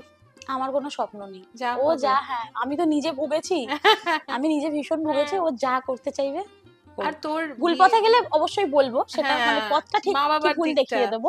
আর তোর বিয়ের কথাটা তুই যদি বলিস যে এত কম বয়সে বিয়ে, তোর কি আসলে লাভ ম্যারেজ? হ্যাঁ, লাভ ম্যারেজ, 12 আচ্ছা। বছরের প্রেম, তারপরে বিয়ে। ওরে বাবা, 12 বছর! ক্লাস 9 থেকে। ওরে বাবা, একই স্কুলে? একই স্কুল না, একই কোচিং এ পড়তাম, আচ্ছা, আর মানে টিউশনস গুলোও এক ছিল, আচ্ছা। আর মোটামুটি বাড়ির ডিস্টেন্সও খুব একটা বেশি ছিল না, হুম, একটা পাড়ার পরেই হুম, হুম। বাড়ি ছিল। তোদের ছোটবেলায়, মানে তোরা যখন ছোট ছিলিস, তখন কি এত ওই হোয়াটসঅ্যাপ, মোবাইল না না ফোন না, এসব কিছু আমি ছিল? যখন ক্লাস 11-12 এ উঠি হুম, তখন ওই একটুখানি ফেসবুক হোয়াটসঅ্যাপ হুম, এসেছে, হুম। তার তারপরে আগে পর্যন্ত ছিল তখন না। ওই যে 9 থেকে প্রেমটা তোদের শুরু ওই হলো। SMS card, SMS, SMS card ছিল তখন, কার্ড। আচ্ছা, এসএমএস, সেইভাবে। হ্যাঁ হ্যাঁ সব। আর তখন আমরা এখনো মানে আমাদের ঝগড়া হলেও আমরা হোয়াটসঅ্যাপেই ঝগড়া মেটাই, বা সামনাসামনি হলে কেউ কাউকে দেখতেও পারি না, কথাও বলি না, মানে পরে হোয়াটসঅ্যাপে গিয়ে হয়তো কথা হলে হলো এরকম টাইপের। তোমরা সেটা কি একই বাড়িতে বসেই, মানে একই জায়গাতে থেকেই তোরা হোয়াটসঅ্যাপেই ঝগড়া করিস? না না, মানে ধরো বাড়িতে আছি, আচ্ছা, খুব দরকার ছাড়া কথা বলছি না, হ্যাঁ। তো তারপর যখন ধরো বাইরে গেছে গিয়ে তখন কোনো মেসেজ করছে, কথা রচিলায় যে কথা বলবে, ওই তখন আমি কিছু একটা বললাম, ও কিছু একটা বললো, তারপরে আস্তে আস্তে ঝগড়াটা মিটে যায়। মিটে যায়, কিন্তু হ্যাঁ। সামনাসামনি ওরকম ঝগড়া ওরকম ভাবে হয় না, হয় না। না মানে কিছু একটা হলো, হয়তো আমি কিছু চেঁচিয়ে বললাম বা ও কিছু বলবে, ব্যাস মানে এরকম ভাবে বল, আর কথা বলবো রাগটা না। কার বেশি? রাগ দুজনেরই খুব রাগ বেশি, তাও মানে একজনের তো আমি একটু বেশি। না মানে আমি একটু কেয়ারলেস টাইপের, মানে আচ্ছা। এত কিছু নিয়ে আমার মাথায় থাকে, তো হয়তো আমি কিছু ভুলে গেলাম, মানে খুব একটা ইমার্জেন্সি জিনিস হয়তো আমি ভুলে গেলাম, হুম, হুম, ঠিক আছে, তখন ও হয়তো রেগে গেল যে এটা কি করে ভুলে গেলি, এখন ব্যাপারটা খুব ইজি হয়ে গেছে, মানে এখন আর অতটা হয় না। এটা আগের কথা বলছি, এটা আগে হতো খুব। এখন ও বুঝে গেছে আমি কেমন, আমিও বুঝে গেছি ও কেমন, মানে স্পেসটা দিই, অসুবিধা হয় না। আচ্ছা, এবার আরেকটা কথাতে আসি, সেটা হচ্ছে এতক্ষণ ধরে খাওয়া দাওয়া নিয়ে তো প্রচুর গল্প করলাম। আর একটা জিনিস, তুই বই পড়তে ভীষণ ভালোবাসিস, তুই বই নিয়ে কাজও করছিস, মানে বই নিয়েও তুই লেখালেখি করছিস, আই থিঙ্ক রিভিউ পোস্টও করিস। আর আমি কিন্তু ওকে, মানে ওর সাথে আমার অনেকবার বই মেলাতে দেখা হয়েছে, ঘুরছে অনেক হাতে বই টই কিনে বই মেলাতে ঘুরছে, আমি ওকে দেখেছি। বই পড়ার নেশাটা কি ছোটবেলা থেকেই? না না না, আমার বাড়িতে আমার জেঠু বই পড়তেন, সেটা আমি অনেক বড় হয়ে জানতে পেরেছি। কিন্তু আমার স্কুলে যখন ধরো আমি 6-7 পড়ি বা 5-6 পড়ি, তখন আমাদের স্কুলে আমার এক বান্ধবী ছিল পর্ণা বলে। তো পর্ণার বাড়িতে লাইব্রেরি ছিল, প্রচুর বই পড়তো। তো ও আনন্দ মেলা কিনতো, তো সেই স্কুলে নিয়ে আসতো অল্প অল্প করে পড়া। তারপরে গরমের ছুটিতে ওই আমরা আরো 2-3 জন বন্ধু ছিলাম, ওই আমাদের বই দিত। তো সেই থেকে বই পড়ার একটা নেশা তৈরি হওয়া, বা মনে হলো যে এটা কিনতে হবে, এটা পড়তে হবে, সেই থেকেই বই পড়ার নেশা বলতে পারো। তারপর এখন তো তুই মানে বই নিয়ে প্রচুর কাজও করে ফেলেছিস, মানে মোটামুটি আমি দেখেছি প্রচুর বই, মানে এমন হয়ে গেছে যে মানে কনফিউজ হয়ে যায় যে একটা আলমারি বানাই, তার সেই টাকায় প্রচুর বই চলে আসবে। এবার আসছে, এবার বিছানা ভরে গেছে, মানে আমার বিছানা যদি দেখো একটা এক চিলতে বসার জায়গা পাবে, আর বাকি সব পুরো বই। বইটা পড়তে, বইটা আসলে কি বলতো, আমিও যেমন ছোটবেলায় প্রচুর বই পড়তাম, বাট এখন না অত মন দিয়ে বই পড়া হয় না। হ্যাঁ, সময়টা এটা আমারও হয়, মানে আগে যেরকম পড়তাম এখন আর পড়তে পারি না, মানে পড়ে ওঠা হয় না। মানে আগে ধর একটা নতুন বই কিনলে না, ওটা যদি খুব এরকম মোটা সাইজের বই হতো, তাড়াতাড়ি সেটা 2-3 দিনে শেষ হয়ে যেত। এখন এইরকম একটা বই আমার এমন হচ্ছে 1 মাস সময় লেগে গেছে, আমি একটা পাতা পড়ছি, বন্ধ করে দিচ্ছি, হচ্ছে না। আবার এটা খুব একটা হয়ে গেছে। কিন্তু বই পড়ার হ্যাবিটটা যাদের আছে, তাদের বই পড়ার হ্যাবিটটাকে একটু ধরে রাখাই ভালো। বই কিন্তু খুব ভালো বন্ধু, আর মেন কথা মানে মানসিক ভাবেও খুব একটা সাপোর্ট দেয়। এবং ইনফ্যাক্ট তুই তো খুব আঁকতেও ভালোবাসিস, আমি দেখেছি। মানে তুই খুব সুন্দর সুন্দর স্টেরি নাইটের প্রতি তোর ভ্যান গগের আঁকার প্রতি একটা ভীষণ, আমি আজকেও ভাবছিলাম যে আমি স্টাডি নাইট শাড়ি পরে আসবো। হ্যাঁ, কারণ আমার নিজেও যেহেতু খুব ভালোবাসি, তো তোকেও আমি দেখেছি। মানে সেটা, এটা কি কেন, এটা কি সানফ্লাওয়ার থিওরি এসব থেকে নাকি নরমালি তোর খুব অ্যাট্রাকটিভ লেগেছিল? আমার ওই ভ্যান গগের আঁকার যে শুধুমাত্র স্টাডি নাইট বা মানে সানফ্লাওয়ার নয়, ভ্যান গগের আঁকার যে প্যাটার্নটা, ওই প্যাটার্নটা আমার খুব ভালো লাগে। মানে এরকমও হয়েছে আমি ইউটিউব দেখে দেখে, কোনো একটা টিউটোরিয়াল দেখে দেখে আমি পুরো প্যাটার্নটা করেছি, মানে সেইটাও আছে। তারপরে যখন টোটালটা কমপ্লিট হয়ে গেছে, আমি নিজেই বিশ্বাস করতে পারছি না যে এটা আমি এঁকেছি। প্যাটার্নটা আমাকে খুব, মানে আমার খুব ভালো লাগে। আমি জানি না তুই ভ্যান গগের সম্বন্ধে পড়েছিস কিনা, পড়লেও খুব ইন্টারেস্টিং লাগবে। মানে আঁকাটা কিভাবে শুরু, এবং কালারটা নিয়ে উনি কিভাবে কালার বানাতেন, খুবই ইন্টারেস্টিং। মানে যারা পছন্দ করে তারা তো ডেফিনেটলি জানবে। এবার একটু আসি যে খাওয়া দাওয়াতে, মানে আবার আমি খাওয়া দাওয়াতেই চলে আসছি। সেটা হচ্ছে যে এত কিছু তো করছিস ঠিক আছে, কিন্তু মানে খেতে কতটা ভালোবাসিস? খেতে তো খুব, তবে খেতে খুবই ভালোবাসি, কিন্তু আমি অনেকটা খেতে পারি না, পোরশন কম। কিন্তু আমি খেতে মানে বিভিন্ন রকম কিছু ট্রাই করতে আমি ভালোবাসি, নতুন কিছু হলে তো কথাই নেই। কিন্তু অনেকে ভাবে যে ফুড ব্লগার মানে পুরো 2 হাঁড়ি বিরিয়ানি খেয়ে নেবে, ওরকম না। মানে একটা বিরিয়ানিও আমি হয়তো পুরোটা সবসময় খেতে পারি না। আবার তোর সারাদিনে তুই বিভিন্ন, একটা দিনে তুই যদি ধরি 3 থেকে 4টে ফুড ব্লগিং এর কাজ নিয়েছিস। না, আমি ম্যাক্সিমাম 3টে, তার বেশি 3টেই নিলি। এবার সেটাকে কিভাবে সাজাস? মানে একটা দুপুরে, একটা বিকেলে, একটা রাতে, এরকম ভাবে নাকি পরপর টাইম দেওয়া থাকে? মানে খাওয়াটা কি করে, মানে আমাদের যে একটা ধারণা থাকে যে কি করে মানে কি করে খাচ্ছে, মানে এই তো খেয়ে আসলো। আমি পুরো যেটুকু দেখাতে হয় ভিডিওতে দেখিয়ে প্যাক করিয়ে নিই। আর যদি পুজোর সময় যেন প্রচুর প্রমোশন আসে, মানে কত খাবো, বাড়ি নিয়ে গিয়ে বাড়ির লোকও তো অসুস্থ হয়ে পড়বো, আমি তখন নিই না। মানে যেটুকু পোর্শন তুলে নিয়ে ভিডিও করলাম, বাকিটা বলি আপনারা রেখে দিন। হ্যাঁ, কারণ খাবার নিয়ে নষ্ট করার তো কোনো মানেই হয় না। এটা আমার প্রফেশন, মানে ব্রেড এন্ড বাটার। এটা করে যদি আমি পেট খারাপ করে শরীর খারাপ করে ফেলি, মুশকিল হবে। তো ওই দিকটা খেয়াল রাখতে হবে। তুই যখন মানে প্রথম কাজ শুরু করলি, তারপর যখন ফার্স্ট পেমেন্ট পেয়েছিলিস, তো মনে আছে কত টাকা পেমেন্ট পেয়েছিলিস? 500 টাকা পেয়েছিলাম। সেটা কিন্তু পরে ভেবেছিলাম মুরগি হয়েছিলাম, সেটা বুঝেছিলাম। কেন? কারণ আমি এরকম মানে শুনেছিলাম যে আমার নামে, তখন দেখো আমি যখন প্রফেশনালি কাজ করতে শুরু করি, তখন আমার বেশ ভালো ফলোয়ার্স ছিল সেই সময় বলছি, ঠিক আছে? তো তখন মানে আমার যে ছিল সেটা, তাতে লোকে ভালো পেমেন্ট পায়, কিন্তু আমি কিছুই পেতাম না। আমি বার্টারেই মেনলি যেতাম প্রথম বলছি, তখন পেমেন্টের ব্যাপার ছিল। তারপরে যখন পেমেন্টের ব্যাপারটা শুরু হলো, তারপরে জানলাম যে মানে আমার নামে অনেকটা টাকাই নেওয়া হয়েছে, সেটা অনেক পরে জানতে পেরেছি। দিয়ে আমাকে 500 টাকা ধরিয়ে দেওয়া হয়েছে। পরে যখন ব্র্যান্ডের সাথে ডিরেক্ট আমি কথা বলছি, মানে এটা পিআর এর কথা বলছি, পিয়ার ব্র্যান্ডের থেকে অনেকটাই টাকা নিয়েছে, নিয়ে আমাকে 500 টাকা হাতে ধরিয়ে দিয়েছে। পরে যখন অনেক বছর পরে আমি কথা বলছি, তখন তার সাথে কথা বলে আমি জানতে পারি যে না, সে তো আমায় 500 টাকা পেমেন্ট দেয়নি। মানে সেই হয়তো পেমেন্টের ব্যাপারে কোনো কথা বলছে, তখন আমি বলতে আচ্ছা। বলবো না, তোমাকে তুমি 500 টাকা দিইনি। ও মাই গড, মানে এরকমও হয় প্রচুর অবশ্য। হয়, প্রচুর, মানে আচ্ছা। একজন দুজন নয়। এবং তারা খুব হ্যাপি ফেস করে, খুব ভালো একটা তাদের ফেসবুক পোস্ট করলে তোমার চোখে জল চলে আসবে। ঠিক আছে, তো মানে এই ধরনের মানুষ কিন্তু মানে প্রচুর আর কি ঠকায়। সে 500 টাকাটা পেয়ে কতটা আনন্দ পেয়েছিলিস? যতই হোক প্রথম একটা রোজগার। হ্যাঁ, আমার খুব ভালো লেগেছিল, মানে তখন তো খুবই ভালো লেগেছিল যে আচ্ছা, এটা থেকে একটা টাকা পাওয়া যাচ্ছে। আমি অনেকদিন রেখেও দিয়েছিলাম, হুম। তারপর খরচ করে ফেলেছি। কতক্ষণ আর রাখবো? মেয়ে তো। হ্যাঁ, ওটাই ব্যাপার। জামা, একটু জুতো, কিছু না কিছু একটু ঠিক মন বই। খারাপ থাকলে কিছু কিনে ফেলি। হ্যাঁ, এটা কিন্তু তুই ঠিক বলেছিস। মন খারাপ থাকলে না ভীষণ টাকা খরচা হয় হ্যাঁ, শপিং। ভীষণ, মানে খুবই টাকা খরচা। আর আমি দেখি যে কোন বুটিকে কি এখন নতুন কি এসছে হ্যাঁ, না এসছে। হয়তো আমার লাগবেও না এখন, কিন্তু এটা কিনে ফেললাম। মানে এরকম। ইম্পালসিভ বাই এটা হ্যাঁ, খুব হ্যাঁ, চলে, আমার এটা খুব খুব হয় এটা। চলে। আর এই যে খাওয়ার মানে কি খেতে খুব ভালোবাসিস? মানে এত কিছু তো সারাদিন খাচ্ছিস মানে বিভিন্ন জায়গায় গিয়ে।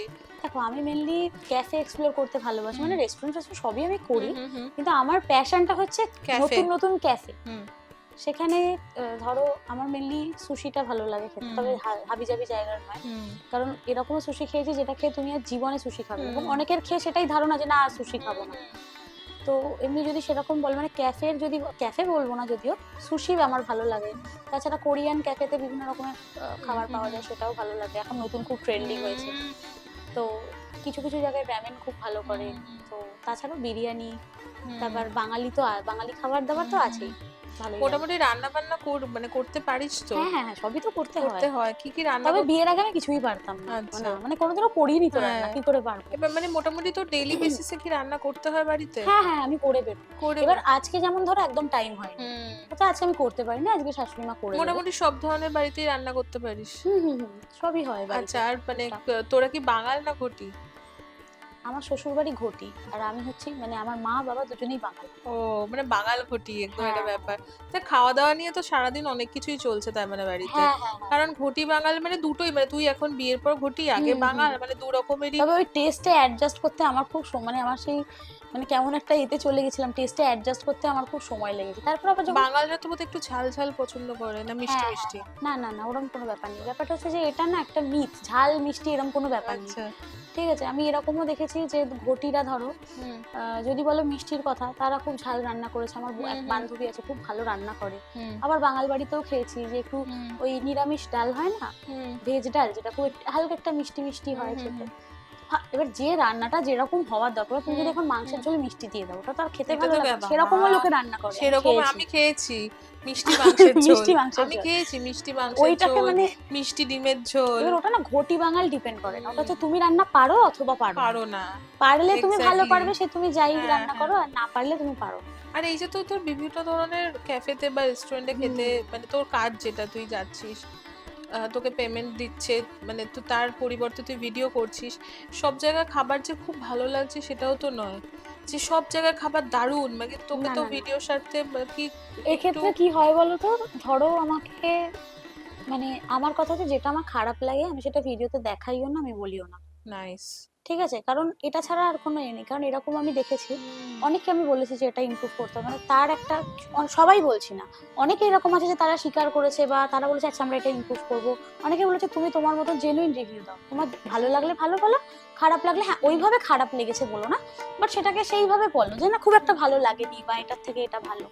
ঠিক, কিন্তু অনেকেই এরকম আবার আছে যারা ওটা নিতে পারে না যে তোমার রান্না আমি খারাপ বলেছি। মানে হতেই পারে না। ঠিক আছে, এরকম একটা ব্যাপার আছে। তো সেক্ষেত্রে ওরকম যদি করে আমি বলে দিই যে না, আমি ওইভাবে তো বলতে পারবো না। যদি ধরো 5টা আইটেম দিল, 3টে ভালো হলো, 2টো খারাপ হলো, আমি 2টোর কথা বলিই না। আমি মেনশনই করি না। যে 3টে আমার ভালো লেগেছে আমি ওই 3টেই বলি। এই যে এত ধরনের ক্যাফেতে বা রেস্টুরেন্টে তুই যাচ্ছিস, তোর তো বিভিন্ন ধরনের এক্সপিরিয়েন্সও হয়, মজাদার এক্সপিরিয়েন্সও হয়, খারাপ লাগাও, মানুষের অনেক কাজের ক্ষেত্রে খারাপ লাগাও তৈরি হয়। খুব খুব মজার কোনো এক্সপিরিয়েন্স মনে পড়ছে কোনো একটা ক্যাফে বা রেস্টুরেন্টে কোনো ব্লগিং করতে গিয়ে কিছু একটা? না, হ্যাঁ, মানে মজার ঠিক সেভাবে মনে পড়ছে না। এরকম হয়েছিল তখন অনেক ব্লগাররা মিলে একসাথে যেতাম।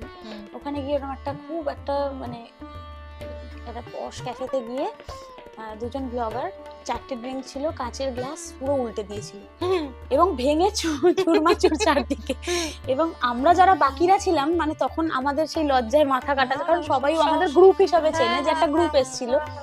তো ওইটা একটা খুব মানে এর ব্যাপার, মানে ওরা হাসছে, যারা ফেলে দিয়েছে তারা হাসছে, কিন্তু আমাদের কাছে তখন ওটা খুব একটা শকিং মোমেন্ট ছিল যে এরপর কি হবে। যদিও কিছু বলেনি আমাদেরকে, কিন্তু এটা ঠিক নয়। পরে নিশ্চয়ই মনে মনে বলেছে যে কি করে হ্যাঁ হ্যাঁ, গেল। সে তো বল 4টে গ্লাসই, মানে 4টে ড্রিঙ্কটা তো নষ্ট হলো, হলো, 4টে গ্লাসই ভেঙে গ্লাসও গেছে। ভেঙে গেল।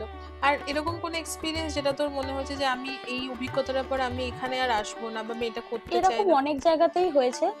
প্রমোশনাল কাজে গিয়ে বলছি না, আমি তো এমনিও প্রচুর ক্যাফে এক্সপ্লোর করতে যাই। অনেক ক্যাফেতে গিয়ে না আমি হয়তো খাবার ভালো, অ্যাম্বিয়েন্স ভালো, সবাই ভালো, বাট ব্যবহারটা ভালো নেই, ঠিক আছে? ওইটা আমি দেখি, মানে ওটা আমি ভীষণ দেখি। যেরকম আমার এখন আমার খুব ফেভারিট একটা স্পট হচ্ছে গোলাপ কফি। গোলাপ কফি মানে যেটা দেশপ্রিয় পার্কে, ওটা আমার এখন খুব, মানে সপ্তাহে একদিন করে হয়তো আমি যাই ওখানে। কালকেই গেছিলাম। মানে কি, মানে এমনি তুই নিজেই যাস? হ্যাঁ, মানে আমি ওটা আমার একটা প্যাশন, মানে ওটা প্রমোশনের ওরকম কোনো না, ব্যাপার তুই নেই। এমনিই যাস? হ্যাঁ আচ্ছা, হ্যাঁ, মানে প্রত্যেক মাসে ধরো আমি প্রায় মিনিমাম 5-6টা নতুন ক্যাফে তো কভার করি। ওরা পুরোনো ক্যাফেতেও ইচ্ছে হলো গেল, কালকে যেহেতু ফ্রেন্ডশিপ ডে ছিল ওই জন্য ওখানে গেছিলাম। তো ওখানকার যেমন স্টাফেদের ব্যবহার খুব ভালো, কিন্তু এরকম বেশ কিছু ক্যাফে গেছি, হয়তো হয়তো মানে তোমরা খুব নাম শুনেছো বা আমাদের কাছেও খুব ফেমাস ক্যাফেটা, বাট ব্যবহার একদম ভালো না। আমার যেখানে ওইটা একবার আমি ফিল করবো যে ওই ব্যাপারটা নেই, আমি সেখানে দ্বিতীয়বার আর যাই না। মানে ওই ওই জিনিসটাই আমার ভালো। তো খাবার ভালো হোক, অ্যাম্বিয়েন্স ভালো হোক, আমার কিছু যায় আসে না। ওই জিনিসটা আমি একদম নিতে পারি না যে তুমি কেমন ব্যবহার করবে, খুব একটা রুড ব্যবহার হোক বা একটা সেই কিছু যায় আসে না, এরকম একটা ব্যাপার। হ্যাঁ আমি হ্যাঁ, হয়তো কিছু এরকম অনেক বললাম, জায়গাতেই হয়। ওই জিনিসটাই আমি। সেটা শুধু ক্যাফে বলে না, রেস্টুরেন্টের হ্যাঁ ক্ষেত্রেও হ্যাঁ হয়। হ্যাঁ। একবার হয়েছিল, আমি একটা জায়গায় গেছিলাম এবং আমার একটা র্যাপিডো বা কিছু আসার আছে, তো কোথাও জ্যামে আটকে আছে, আমি তাকে বারবার ফোন করি, সে বলছে আসছি। তো আমি বোধহয় এক্সট্রা আধ ঘন্টা বসেছিলাম, তো এসিটা অফ করে দিয়েছিলাম। এসি খুব প্রচন্ড গরম ছিল তখন, কি গরমকালে। বাজে। এবার আমি তো বুঝতে পারি না, আমি যে ঘামছি কেন এত।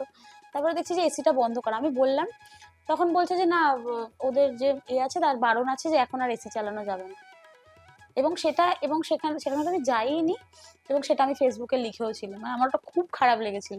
এরকম কেউ করে আমি জানি, হ্যাঁ, মানে এরকম আমারও অনেক কিছুই আইডিয়া ছিল হয়, না মানে যে এতটা এরকম এসি করে। অফ করে দেবে, ওটা আমারও হ্যাঁ, আইডিয়া ছিল না। কারণ আমি মানে আমার এখানে একজন ক্যাফে ওনার এসেছিল, মানে সে আমার খুবই ভালো বন্ধু। তার একটা ছোট্ট ক্যাফে আছে লেক টাউনে আর কি। তো ওর সাথে একদিনকে গল্প হচ্ছিল, মানে যেদিনকে ওর সাথে শুটও করেছি বা ওর সাথে গল্প হচ্ছিল, যেরকম অনেক সময় হয় যে কেউ একজন ক্যাফেতে তোমার আসলো, তার খাবারটা খাওয়া হয়ে গেল, কিন্তু সে অনেকক্ষণ টেবিলটা নিয়ে বসেই আছে, সে যাচ্ছে না, সে তো নিজের মতো কিছু করছে। আমাকেও বললো যে হ্যাঁ থাকুক না।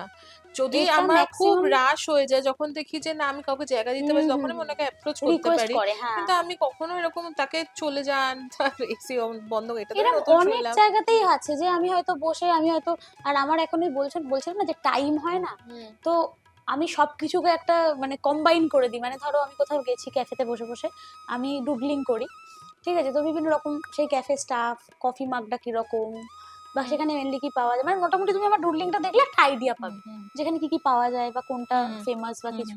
তো আমি ডুডলিং করি, তো ওরকম অনেকক্ষণ হয়তো আমার খাওয়া দাওয়া হয়ে গেছে, আমি তো করেই যাচ্ছি, এরকম অনেক ক্যাফেতে গেছি, আমার কিছুই বলে না।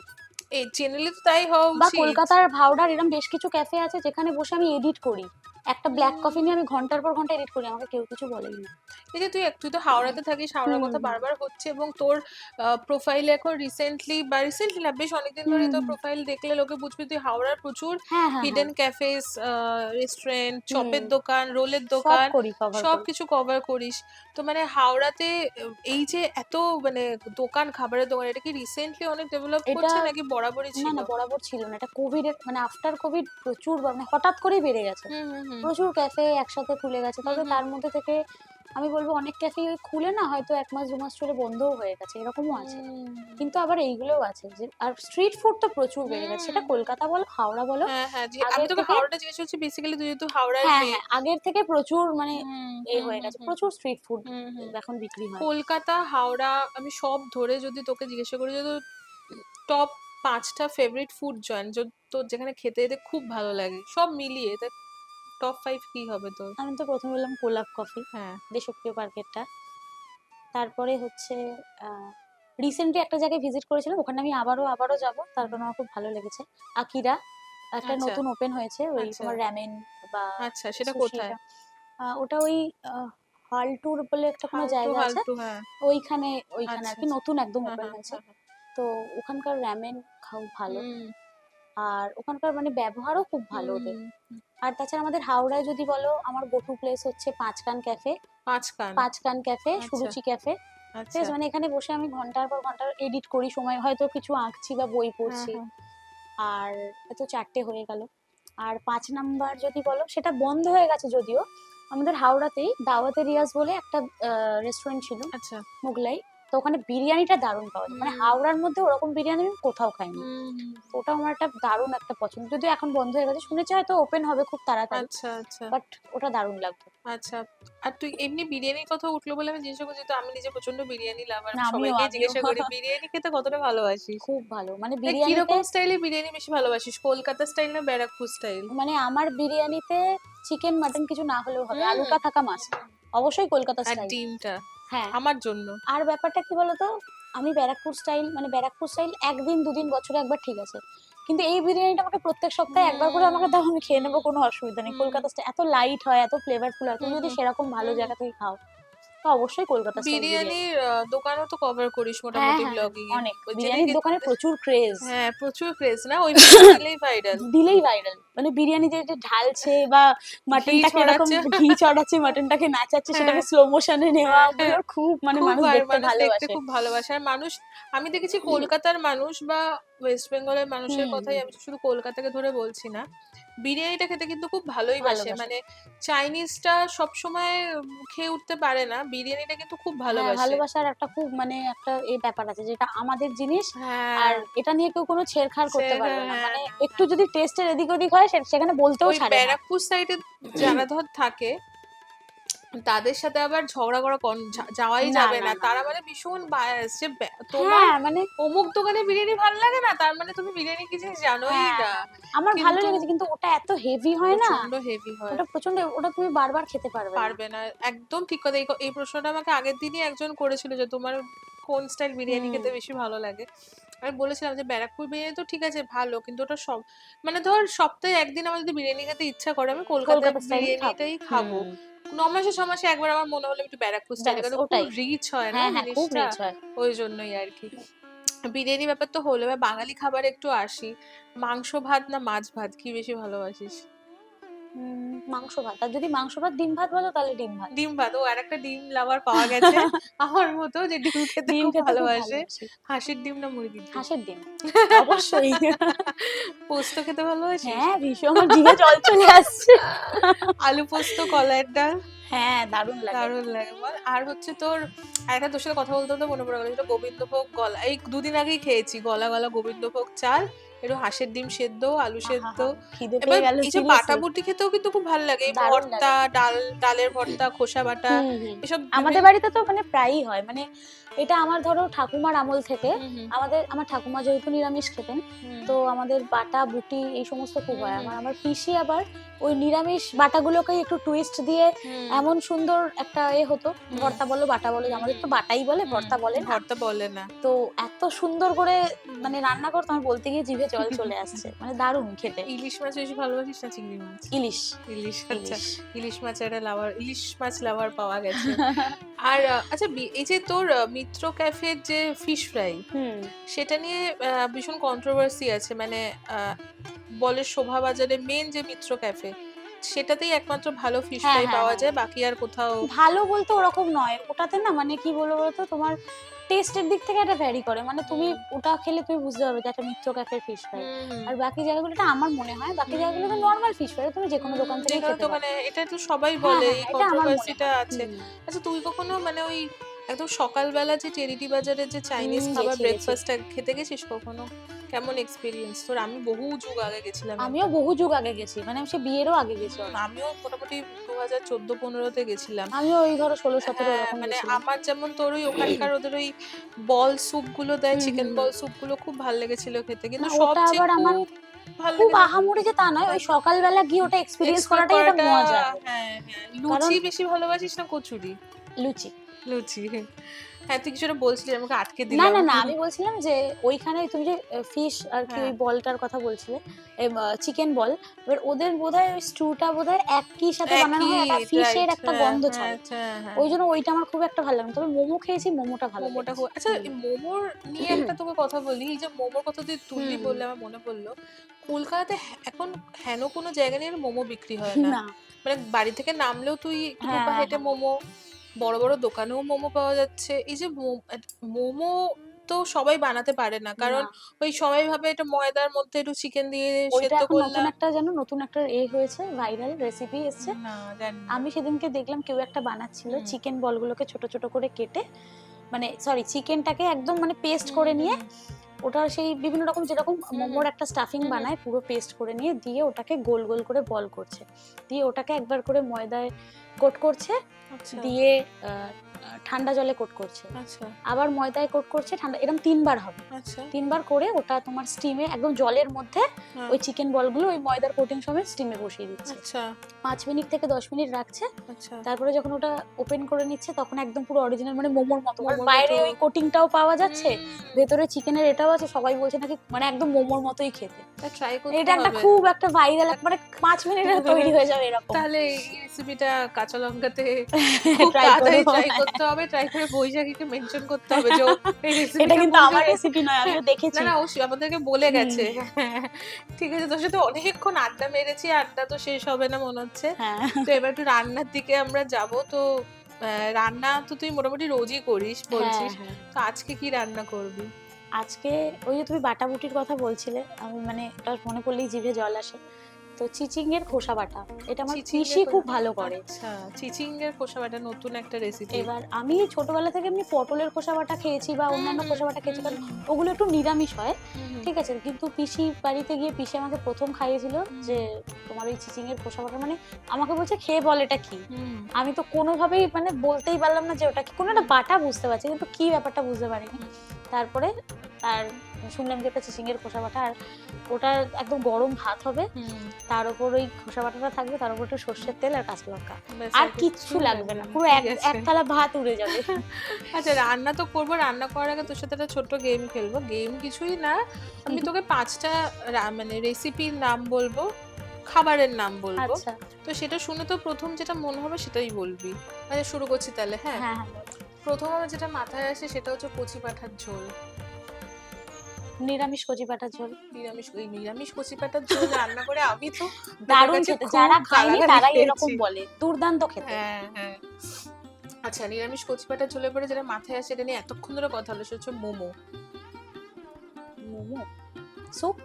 স্যুপ, আচ্ছা স্যুপ ছাড়া মোমো খাওয়াটা একটু ইনকমপ্লিট লাগে। আচ্ছা এরপর যেটা মাথায় আসে সেটা হচ্ছে আইসক্রিম।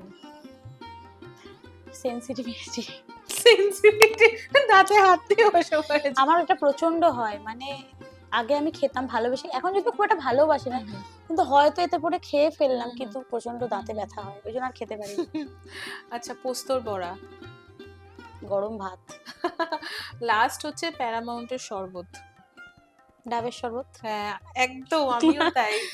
ওটা বেস্ট লাগে। ওটা কোনোদিনও ওটা আমি পুরনো অনেক হবে রকম না। ট্রাই করে দেখেছি, হ্যাঁ। কিন্তু ওইটাকে কেউ বিট করতে beat পারে করতে না। পারে না না। না না, দারুণ। ওর সাথে দারুণ আড্ডা মেরেছি, এই আড্ডা শেষ হবে না। সবাই সাথেই যখন আমি বসি বলি যে পার্ট 2 আনতে হবে, ওর সাথেও পার্ট 2 আনতে হবে মনে হচ্ছে, সেটা দেখা যাক কবে। তার আগে চলুন একটু দেখি যে ও কি জানো চিচিংয়ের খোসা বাটা চিচিংয়ের বানাবে। খোসা বাটা। চিচিংয়ের খোসা বাটা বানানোর জন্য কি কি লাগছে একবার গিয়ে দেখে নিই। আচ্ছা আমরা কাঁচা লঙ্কা রান্নাঘরে এসে গেছি, আমরা মোটামুটি ইনগ্রেডিয়েন্ট আমি দেখতে পাচ্ছি, তুই একবার তাও বলে দে যে কি কি লাগছে। চিচিংয়ের খোসা বাটা আছে, যেটা সেদ্ধ করা আছে, মানে ভালো করে ছাড়িয়ে ধুয়ে একটু নুন আর অল্প জল দিয়ে এটাকে সেদ্ধ করা আছে। আচ্ছা আর এখানে আছে রসুন, কাঁচা লঙ্কা, অল্প চিনি, পরিমাণ মতো নুন, আর হচ্ছে পেঁয়াজ, একটা পেঁয়াজই হয়ে যাবে, এখানে সর্ষের তেল, আর এখানে কালো জিরে, ব্যাস বেশি কিছু লাগছে না। আচ্ছা প্রথম স্টেপটা তাহলে কি আমাদের? এই রান্নার মেনলি দুটোই স্টেপ, একটা হচ্ছে মিক্সিতে আমরা এই চিচিংয়ের খোসাটার সাথে তোমার এই রসুন, কাঁচা লঙ্কা, পেঁয়াজ সবটা বেটে নেব, অল্প একটু জল দেবো, না তো ওটা মিহি ব্যাপারটা হবে না, পেস্টটা বেটে নিয়ে তারপরে কড়াইতে বাকিটা করব। তাহলে বেটে নি ফার্স্টে আমরা, ঠিক আছে। ব্লেন্ডারে তাহলে প্রথমেই সেদ্ধ করা খোসাটা দিয়ে দেব।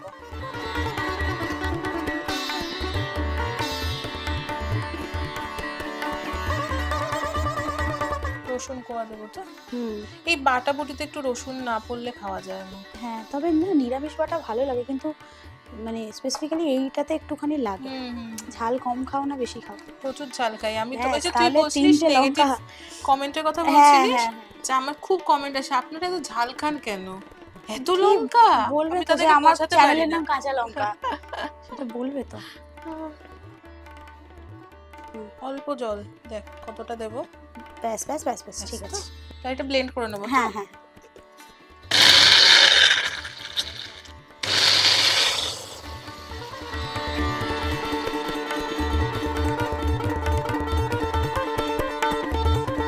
আচ্ছা এটা তো আমাদের বাটা হয়ে গেছে, হুম, এবার হুম, শুধু হুম। আমরা তেলে নাড়বো তাই হ্যাঁ, তো? হ্যাঁ, আচ্ছা হ্যাঁ। তাহলে সর্ষের তেলেই করবো, বাটা তো সর্ষের তেল ছাড়া সর্ষের হবে তেলে না। একদম। হ্যাঁ ঠিক আছে চল। আচ্ছা, অনেকটাই লাগবে কারণ এটা হুম। যেহেতু টানাতে হবে, হ্যাঁ অনেকটাই লাগবে। আর এসব রান্নাতে একটু তেল লাগে। আর এটা এমন না মানে যদি ধরো পরেও যদি লাগে হ্যাঁ হ্যাঁ আমি অ্যাড করতে পারবো, কারণ যদি সেটাই। অনেক সময় কাঁচা সরষের হ্যাঁ তেলে হ্যাঁ কিন্তু এটাতে ভালো লাগে হ্যাঁ, ভালো লাগবে। গন্ধটা। হুম, দাঁড়াও তেলটা একটু গরম এগো। হলে কালো জিরাটা দিয়ে দেবো, তেলটা গরম হলে। হুম,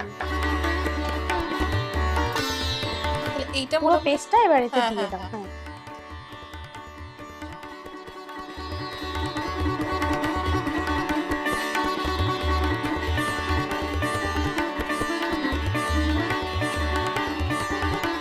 এটা না সবসময় নাড়তে থাকতে হ্যাঁ হবে মানে কারণ যাতে একদম লেগে শুকিয়ে, না যায়। হ্যাঁ হ্যাঁ, একদম একটু। শুকিয়ে নেওয়া পর্যন্ত আমাদের যেরকম আমরা ভর্তা বা বাটাতে যখন আর করি আর একটা কি। ব্যাপার হচ্ছে যে একটু জিনিসটা কমে গেলে তারপরে নুনটা দিতে, হুম, নত এটা তো কমবে পরিমাণটা তো পরিমাণটা বোঝা যাবে। হ্যাঁ হ্যাঁ। আর নুনটাকে দিলে তো জলটাও ছাড়তে শুরু করে হ্যাঁ দেবে, তো হ্যাঁ একটু হ্যাঁ। কষে যাক।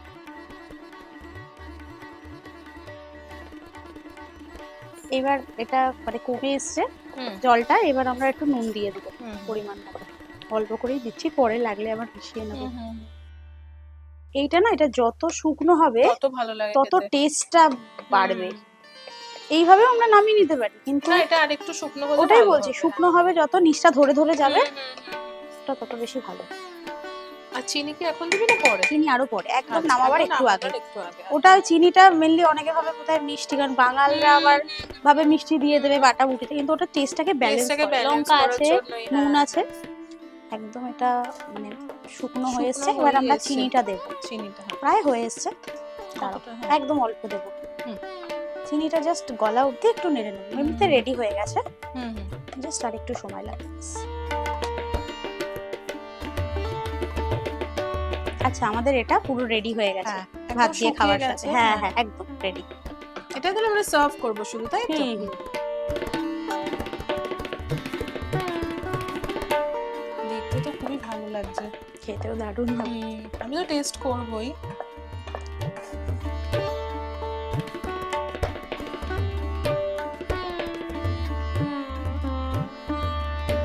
আচ্ছা, এবার একটু সর্ষের তেল দেব, কারণ এই যে কাঁচা সর্ষের তেল ছাড়া এটা ইনকমপ্লিট। ইনকমপ্লিট হ্যাঁ।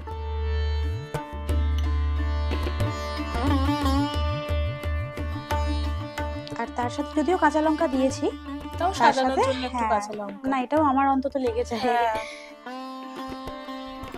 আচ্ছা তাহলে এবার একটু খেয়ে দেখি, দেখতে তো দারুণ লাগছে, কেমন হয়েছে এবার দেখি। হ্যাঁ, কেমন হয়েছে জানি না, দারুণই পেরেছি হবে। কিনা। হ্যাঁ পারবি না আবার একটু মিশিয়ে নিয়ে খাও। হ্যাঁ তেলটার সাথে তো। ব্যাস ব্যাস, এবার খাও। তবে এটা ভাত দিয়ে বেশি ভালো লাগবে। হুম অপূর্ব। Thank you. দারুণ হয়েছে, মানে কি বলতো রসুনের একটা খুব ভালো ফ্লেভার, ঝালটাও ভালো, নুন চিনি ব্যালেন্স খুব Balance ভালো, আর ভালো। এটা গরম ভাতে সত্যি দারুণ লাগবে জাস্ট। এখানে ভাতটাই মিসিং আছে।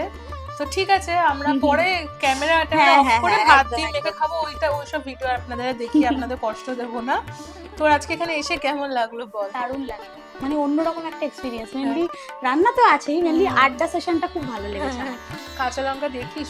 হ্যাঁ হ্যাঁ, আমার খুব ভালো লাগে। তুমি যে এত সুন্দর করে অ্যাস্থেটিক ভাবে বিভিন্ন রেসিপি ক্রিয়েট করো, আমার খুব ভালো লাগে।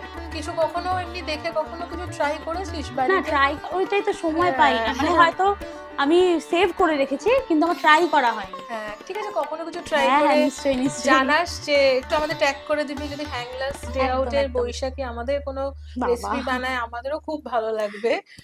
নিশ্চয়ই যাই নিশ্চয়ই। হোক আমারও খুব ভালো লাগলো তোর সাথে আজকে আড্ডা মেরে, অনেক কিছু জানলাম, একটা দারুণ হুম রেসিপি। সব থেকে ভালো কথা রেসিপিটা খুব যাক, মজাদার আমার ভালো লেগেছে, লেগেছে। গল্প করেও ভীষণ ভালো লেগেছে। তুই আজকে এসেছিস, তার জন্য তোর জন্য ছোট ছোট কিছু গিফট আছে, ও চল বাবা! তোকে আবার গিফটগুলো একটু গিফট। আচ্ছা, তুই জামা কাপড় পরতে দারুণ ভালোবাসিস, বিভিন্ন হুম, ধরনের। সেই কারণে রমণীজের তরফ বাহ! থেকে একটা গিফট ভাউচার আছে। সামনে থ্যাংক ইউ। পুজো আসছে, খুব ভালো ইন্টারেস্টিং জামা কাপড় পরার ইচ্ছে থাকলে রমণীজটা অবশ্যই। ডেফিনেটলি ট্রাই করবি। আচ্ছা, সানাস বেকারির তরফ থেকে একটা গিফট ভাউচার আছে, কেক, পেস্ট্রি, আচ্ছা, আচ্ছা। Cookies, thank you. পিৎজা, সবকিছু হোমমেড। আচ্ছা, এটা হচ্ছে মন্দারিকার তরফ থেকে একটা গিফট ওয়াও! ভাউচার আছে। তুই তো আগে গেছিস, কিন্তু এবার আমার যদি খুব ফ্যামিলি ভালো নিয়ে লাগে। যেতে হ্যাঁ, চাস, থ্যাংক ইউ। আচ্ছা, বরের সাথে একটু কেটলবেরি চলে যেতে পারিস কফি খাওয়ার জন্য। আর আচ্ছা, নিজে আচ্ছা। যদি কাজ করতে যেতে চাস সেটাও যেতে হ্যাঁ, হ্যাঁ, পারিস। নিজেই যাওয়া হবে। আচ্ছা, ক্যালকাটা হর্টিকালচার ফার্মের তরফ থেকে একটা গিফট ভাউচার আছে। গাছ আমরা সবাই ভালোবাসি, হুম, হুম। গাছ কিনতে পারিস, ওদের কাছে খুব সুন্দর সুন্দর থ্যাংক ইউ। গাছ আছে। অনেকগুলো গিফট পেয়ে গেলাম। Thank you. থ্যাংক ইউ, তোকেও থ্যাংক ইউ সো মাচ। খুব ভালো লাগলো আজকের আমারও এপিসোডটা। ভীষণ ভালো লেগেছে। একদম অন্যরকম আর একটা তোর যদি এক্সপেরিয়েন্স। কাঁচা লঙ্কা দর্শকদের জন্য কিছু বলার থাকে তাহলে বলতে পারিস। ভুলভাল ভিডিও না দেখে যদি ভালো কিছু দেখতে চান তাহলে ফলো করুন কাঁচা লঙ্কাকে। Thank you, thank you. Thank you to all our gift partners, Kettleberry, Mondarika Eco Resort and Nursery, Romani's, Sanas Bakery, Calcutta Horticulture and Farm. বৈশাখীর সাথে আজকে খুব সুন্দর একটা আড্ডা দিলাম, ওর কাছ থেকে অনেক কিছু জেনেছি, শিখেওছি। ফুড ব্লগিং সম্পর্কে অনেক ধারণা আমাদের ছিল, সেগুলোও কিন্তু জানতে পেরেছি। একটা খুব সুন্দর রেসিপিও শেয়ার করেছে। আপনাদের আজকের এই এপিসোডটা কেমন লাগলো কমেন্ট সেকশনে কিন্তু অবশ্যই জানাবেন। আশা করি আপনাদের আজকের এই এপিসোডটা ভালো লেগেছে। যদি ভালো লেগে থাকে তাহলে অবশ্যই আমাদের চ্যানেলটা সাবস্ক্রাইব করবেন, আমাদের ভিডিওটা লাইক করবেন, আর ভিডিওটা প্রত্যেকের সাথে শেয়ার করবেন। দেখা হবে আরও একজন নতুন অতিথির সাথে। নতুন ধরনের গল্প জানবো, নতুন ধরনের রেসিপিও শিখবো। ততক্ষণের জন্য প্রত্যেকে খুব ভালো থাকবেন, সুস্থ থাকবেন, আর কাঁচা লঙ্কাকে এভাবেই ভালোবাসা আর সাপোর্ট দিতে থাকবেন। See you soon and happy cooking.